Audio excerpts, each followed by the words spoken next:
Who is Jesus? Well, the answer that you get to that question will depend on the person that you ask. If you ask a Jewish person who practices modern day Judaism, they might say, well, he was a good man or good teacher, but not the Messiah. If you ask someone else, they might say, there never was a Jesus. But you see, the reality is there is a way to know the true Jesus, and that's by going to the Jesus of the Bible. Welcome to this, your daily 180 Bible study. This week, we're looking at studies in 1 John, and we're talking about how we can have joy, real joy.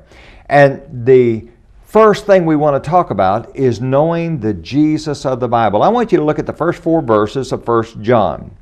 John begins by saying, that which was from the beginning, which we have heard, which we have seen with our eyes, which we have looked upon, and our hands have handled concerning the word of life. The life was manifested, and we have seen and bear witness and declare to you that eternal life which was with the Father and was manifested to us. That which we have seen and heard and declare to you, that you also may have fellowship with us, and truly our fellowship is with the Father and with His Son, Jesus Christ. And these things we write to you, that your joy may be full.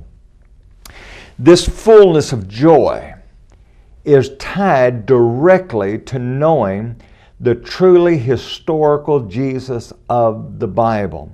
You know, people come along and they create a Jesus that may be comfortable to them, a Jesus that they like, but really it's an idolatrous Jesus. Any Jesus that's not defined within the pages of the Bible is not truly the Jesus that we need to know. It is not a Jesus that will bring us happiness and fulfillment.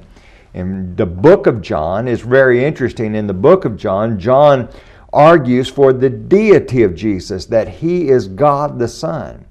But in the book of 1 John, he argues the fact not only is He God the Son, but He was a man. And that's very significant because over in Hebrews chapter 2, we see the essentiality of Him being a man. Because He was a man, He knows what we went through. As a matter of fact, Hebrews chapter 4, verse 15 says, because He was a man, He can sympathize with us. We need to know that Jesus that's described in the pages of the Bible. Join us again tomorrow for your daily 180.